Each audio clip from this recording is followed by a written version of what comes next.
یک جمعه رو کمپیر هم میگه آشخانه یک کاسه شوله بیارمانده و شوله میبیاره و همین گرم به دست همین نیم کلاسوز خوردن میگیره سراسیمه و با این کمپیر شوله بیار میگه که همین شوله خریوی تو جنگوی امیر تیمور میگه نفهمیدو میگه اگر امیر تیمور صبر میکنه شوله را میگه تو بود کشیده بخری همش هم میخری و سسته اگر امیر تیمور ایجا را گیره امیر مونه خشرو نگاه کنه بود دویم شهر را گیره اوجا آدم خشمون همیخه میخه دنیا را میگیره یا نصیحتی کمپیر قطع امپراتور دنیا میشوه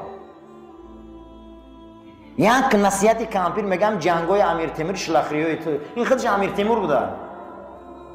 همین شوله را بود کشیده گو خریفته همش هم میخری جنگ همیه جنگ چقدر بود کشت گفته شوله را خنه کرده بخیر ما بسیاری کرده سراسیمه ایم همه رنگی